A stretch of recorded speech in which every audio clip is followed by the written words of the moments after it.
Soy la doctora Beatriz García y vengo a hablarles de educación sexual, cuando el responsable eres tú.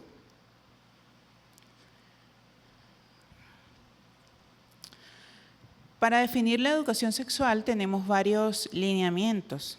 Entre estos tenemos el de la UNESCO, que nos dice que la educación sexual integral forma parte de los derechos humanos y también constituye un contenido fundamental del derecho a la educación. En Venezuela, en la Gaceta Oficial número 42.063 del 2021, nos dice: proceso educativo que permite enseñar y aprender los aspectos cognitivos, emocionales, físicos y sociales de la sexualidad, para interpretar a las niñas, los niños, adolescentes y jóvenes, adultos con conocimientos, habilidades, actitudes y valores que los empoderen para desarrollar su personalidad con bienestar y dignidad, atendiendo con propiedad sus relaciones sociales y sexuales, así como mantener una actitud respetuosa de las diversidades y ejerciendo sus derechos sexuales y reproductivos a lo largo de la vida. Con eso tenemos que la educación sexual en nuestro país y a nivel personal es un derecho. Y obviamente, pues a nivel mundial también es un derecho. Pero, ¿cómo nosotros, como cristianos y como responsables de niños y adolescentes, debemos enfocar la educación sexual?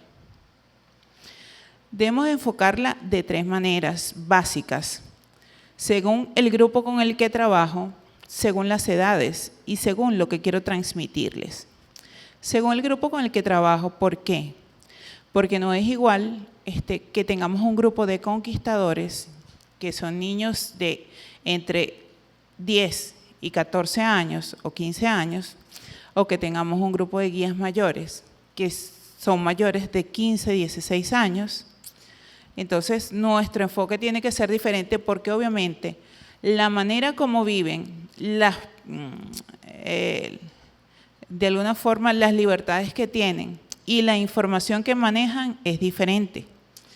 Esto también, bueno, obviamente según las edades, no es igual un grupo de preescolar de aventureros que un grupo de niños que ya están cursando la educación básica.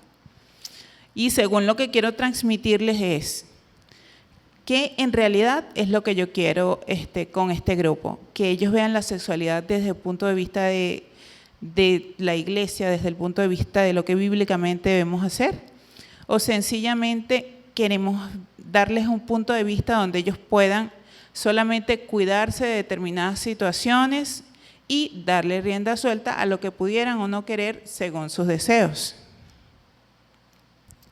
Según el grupo, si son profesionales, no profesionales, un grupo religioso o un grupo legal. Obviamente los enfoques van a depender de esto, porque si son profesionales, dependiendo del área donde se desenvuelvan, debemos darle un enfoque distinto. Si son personas no profesionales que obviamente manejan quizá un vocabulario menor o necesitamos pues hacer como una mejor inducción para hablarles sobre el tema, también eso es importante. Dependiendo del grupo religioso o si son o no religiosos, para el momento que vamos a impartir la capacitación, también es importante. Además de esto, si es un grupo legal, debemos darle un enfoque más legal, valga la redundancia, a nuestra disertación sobre lo que es la educación sexual. Los niños, adolescentes y adultos, según las edades, también tienen una forma diferente de enfocar la educación sexual, según lo que quiero transmitirles. Y aquí, obviamente, pues nos vamos a detener un poco. ¿Por qué? Porque como responsables dentro de nuestra iglesia de niños y adolescentes, debemos transmitirles valores, límites, cuál es la importancia de la educación sexual, hasta dónde dónde termina el respeto y comienza el abuso, cómo debemos orientarlo y que se sientan seguros bajo nuestra responsabilidad. Entonces, con respecto a los valores, lo primordial es que no debemos olvidar que estamos dentro de la iglesia y que nuestros lineamientos son los lineamientos bíblicos, donde debemos enseñarlos a respetar y a respetarse. La mejor manera de enseñar valores es con nuestro ejemplo. Si somos los responsables de un grupo de niños o de adolescentes, tenemos que primero ejemplificar lo que nosotros queremos que ellos aprendan. Entre esos valores está, por supuesto, el respeto, el pudor para las niñas y la educación con que se tratan los temas con los que vayamos a hablar, sobre los que vayamos a hablar con ellos. Los límites. Aquí, ¿cuál es el límite entre la interacción que debe haber entre niños y niñas, entre consejeros y los niños o adolescentes de los cuales son responsables? ¿Cuál es el límite que debe haber en las relaciones entre inclusive los compañeros con los que estamos? Porque acuérdense que cuando tenemos niños y adolescentes a nuestro cargo, ellos van a fijarse ciertamente en nosotros, pero van a fijarse sobre cuál es la forma en que interactuamos con nuestros compañeros. Y eso es lo que va a decir, en realidad, lo que ellos van a aprender. El respeto. Necesitamos respetar a los niños y adolescentes y respetarnos a nosotros mismos. Con el vestir, con el hablar, inclusive con la forma en la que tocamos o cuidamos a los niños. ¿Por qué? Porque hay veces que dentro de un determinado grupo o por la confianza que hay con nuestro grupo de niños o niñas o conquistadores con los que estamos trabajando, se permiten situaciones en las que el contacto físico va más allá de lo que se ve bien y de lo que es permitido, por lo cual se pierde el respeto entre los niños y todos, en base a este tipo de actitudes, asumen que eso es lo indicado o lo que se puede hacer, y ciertamente no lo es. Nosotros debemos estar calificados para saber hasta dónde limitar el contacto, hasta dónde limitar lo que se dice, hasta dónde hablar y cómo hablar con los niños. Todo eso es importante. ¿Ok? La orientación. Aquí esto es primordial, sobre todo en estos tiempos donde está muy en boga el tema del género, de si son niñas, si son niños, de que se puede conducir de cualquier manera y todo está bien. Nosotros, con nuestro vestir, con nuestro actuar, con nuestro hablar, debemos orientarlos a que bíblicamente solo hay dos géneros, hombre y mujer. Eso tiene que ser nuestro norte. Más allá de que respetemos el límite de lo que es legal o de lo que les permiten las leyes dentro del país o fuera del país, o dentro de lo que dice la Constitución y las diferentes leyes que se han ido promulgando, para nosotros lo primordial es lo que dice la Biblia. Y la Biblia dice que Dios nos creó hombre y mujer. Y eso debe estar siempre presente en todas nuestras comunicaciones, en todas las capacitaciones que tengamos con los muchachos, en nuestra manera de interactuar con ellos. Eso tenemos que dejarlo completamente sin lugar a dudas. ¿Ok? Seguridad. La seguridad es súper importante. ¿Por qué? Mientras más confiables seamos, ellos más se van a abrir con nosotros. ¿Y qué necesitamos nosotros? Que tenga un consejero, básicamente, que el niño se sienta seguro, que el adolescente se sienta seguro y que sea capaz de abrirse con ese consejero y contarle cuáles son sus preocupaciones. Eso lo vamos a conseguir dándole ciertamente, todos estos valores, transmitiéndole valores, respeto, transmitiéndole sobre todo el conocimiento. Tenemos que apropiarnos del conocimiento de lo que es la educación sexual, porque obviamente si nosotros como guías de los niños, como guías de los adolescentes, sencillamente solo podemos darle lo que escuchamos sin irnos a realmente buscar la fuente de eso que escuchamos y saber si es cierto o no, y poderles dar una educación de calidad, no vamos a tener la confianza de ellos. Porque cuando sabemos, se nota, y cuando no sabemos, se nota más. Ok, aquí tenemos algo súper, súper interesante y que necesitamos en todo momento estar presentes. Nosotros estamos en Venezuela, y en Venezuela, para la interacción con niños, niñas y adolescentes, tenemos una ley que es específicamente para eso, que es la LOPNA, ¿ok?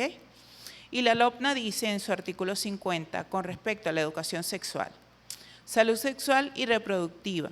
Todos los niños y adolescentes tienen derecho a ser informados y educados de acuerdo a su desarrollo en salud sexual y reproductiva, para una conducta sexual y una maternidad y paternidad responsable, sana, voluntaria y sin riesgos. El Estado, con la activa participación de la sociedad, debe garantizar servicios y programas de atención de salud sexual y reproductiva a todos los niños y adolescentes.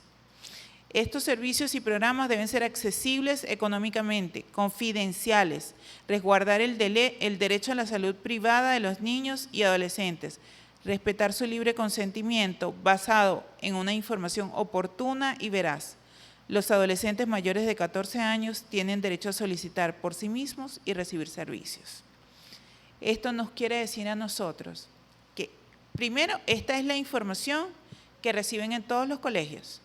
A partir de los 14 años, la sexualidad es libre, según las leyes venezolanas. A partir de los 14 años, tanto un niño como una niña tiene la posibilidad de ir a un ginecólogo o a un urólogo o a un sexólogo por su propia cuenta. Y es confidencial entre él y el ginecólogo o el urólogo o la persona que esté a su cargo. No está en capacidad de ir solo a un pediatra, por ejemplo, para que lo oriente sobre una enfermedad, y eso es penado. O sea, y es lo discordante y lo que se sale fuera de todo, de toda norma y de todo raciocinio. Estás enfermo, pero no puedes ir solo, y el pediatra, si te ve fuera de la mirada de tu representante, puede inclusive tener una implicación legal. Pero si vas a un ginecólogo o una niña sola, no hay problema. Eso es confidencial y puede la ginecóloga actuar sola con la niña, darle orientación sobre métodos de anticonceptivos y de educación sexual y hacer todo eso. Entonces, esto es bien delicado y bien importante. Esta información, cómo la damos, cómo la reciben los niños y cómo la manejan. Porque a fin de cuentas, 14 años es un niño. Ok, en el artículo 33, derecho a ser protegidos contra el abuso y explotación sexual, cosa que es difícil cuando ya a los 14 años te dicen que sexualmente eres libre. Como a los 14 años sexualmente es libre, pero no tiene la capacidad de raciocinio de un adulto, es muy manipulable. Porque cualquiera que le diga, no, pero tú puedes hacer lo que quieras. Ajá. Pero entre ese hacer lo que quiera está que podemos hacer esto, esto y esto, dicho por un adulto que es una persona que ve en los niños como de autoridad. O sea, ¿quién nos asegura que no están siendo víctimas de abuso o explotación sexual? En realidad es difícil, y por eso debemos tratar de manejarlo de la mejor manera. Todos los niños y adolescentes tienen el derecho a ser protegidos contra cualquier forma de abuso y explotación sexual. El Estado garantizará programas permanentes y gratuitos de asistencia y atención integral a los niños y adolescentes que hayan sido víctimas de abuso y explotación sexual. Ciertamente, el Estado tiene programas para controlar, para mejorar los daños contra el abuso y la explotación sexual. Pero eso es solamente si el Estado llega a saberlo. Ciertamente, en la mayor parte de los casos, este abuso o estas víctimas de explotación sexual quedan allí y nadie lo sabe. Ok, que salen en redes sociales, que puede ser del dominio de su entorno. Pero más allá de eso no hay una denuncia, ni siquiera los mismos niños denuncian porque como son ciertamente inmaduros, a veces ni siquiera están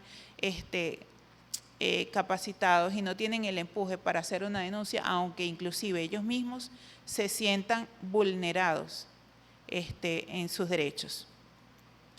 Entonces, ahí, ese es un aspecto en el cual como consejeros y responsables, nosotros, si somos confiables, si los niños se sienten seguros, si sienten que pueden recibir una orientación adecuada de nuestra parte, van a venir, nos van a preguntar y vamos a hacer muchas de las veces el primer contacto para poder canalizar una situación como esta.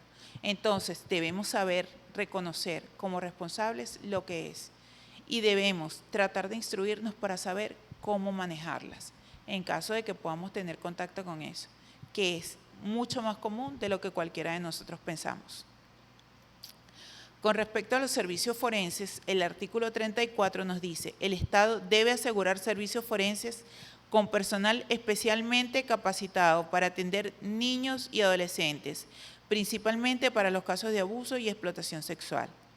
Siempre que sea posible, estos servicios deberán ser diferentes a los que brindan a las personas mayores de 18 años. ¿Qué quiere decir esto? Ciertamente ahorita hay muchos servicios de medicatura forense y el Estado se ha preocupado en formar patólogos forenses para el tema del abuso sexual en menores de edad. Pero ¿qué sucede esto? Antes de llegar a eso, nosotros debemos tratar de saber cuál es el origen de este abuso sexual y tener cuidado de no vernos inmiscuidos en la situación. ¿Qué sucede? Una vez que cualquier consejero o cualquier responsable de un grupo de niños se entera de que ese niño está siendo víctima de abuso, debe ir a su autoridad inmediata superior para canalizar. ¿Por qué? Porque inclusive por omisión podemos ser culpables y podemos ser cómplices de una situación de abuso. Entonces, aquí viene esto. ¿Hasta dónde acompañar? Nosotros como consejeros de niños y niñas nos vamos a encontrar con situaciones en las que tenemos que actuar. ¿Por qué? Porque ya sabemos lo que está sucediendo. Y ojo, el abuso puede ser desde abuso físico con golpes hasta obviamente un abuso sexual que sea repetitivo. Y todas esas gamas podemos encontrarlas con más frecuencia de las que necesitamos. Entonces, ¿hasta dónde acompañamos? Hasta el momento, como consejeros, en que nos enteramos de la situación. En ese momento debemos saber manejarlo, ¿ok? ¿Y manejarlo con quién? Manejarlo con nuestro director de club, que debe ser la persona más confiable para poder comentarle o poder hacer partícipe de la situación de la que estamos sospechando, porque pues obviamente a veces son solo sospechas mientras no haya una comprobación por medio de las autoridades, pero no debemos quedarnos nosotros con esa información ni tratar nosotros de manejarlo. Siempre debemos ir al director de club, al líder juvenil y a las autoridades dentro de la iglesia. ¿Por qué? Porque a fin de cuentas nosotros somos responsables de estos niños, porque son niños que pertenecen a nuestra iglesia y que están bajo la responsabilidad de la iglesia, ¿ok? ¿Cómo instruir a los niños? Ahí tenemos que comenzar, uno, con el ejemplo. Ciertamente es lo mejor. Empezamos con nuestro ejemplo como consejeros, como responsables, enseñándoles normas, pudor, y eso empieza inclusive desde el momento en que vemos a una niña con falda mal sentada y le decimos: mami, siéntate bien, bájate la falda, arréglate la faldita. Cuando vemos a una niña, por ejemplo, sentada en las piernas de un niño, o dos niños, uno sentado en las piernas del otro, eso no debe suceder, y no debe suceder bajo nuestra mirada, porque entonces estaría sucediendo bajo la mirada cómplice del responsable de nuestro club. Y obviamente eso no puede pasar. ¿Y en qué momento pedir ayuda? En el momento que nos enteramos de la situación. Justamente en ese momento en el que nos enteramos de la situación, debemos pedir ayuda. Ojo con esto, es súper importante que nosotros sepamos y entendamos que estas situaciones no pueden pasar frente a nuestros ojos y taparnos los ojos porque estaríamos siendo cómplices. Cómplices si en algún momento a la vista de las autoridades llegan a enterarse de que sabíamos y manejamos la información y no lo participamos. Y sobre todo cómplices a los ojos de Dios, que nos pide, si nos da la responsabilidad de cuidar de los niños y adolescentes de nuestra iglesia, obviamente nos pide que los cuidemos de corazón y con todo amor y que no permitamos que nadie los dañe. Y bueno, con esto quiero cerrar diciéndoles, todo lo que hagamos, hagámoslo siempre con la mirada fija en el Creador, no para los hombres, sino para Dios. Y justo allí es donde sucede el milagro. Y nosotros debemos ser parte de este milagro.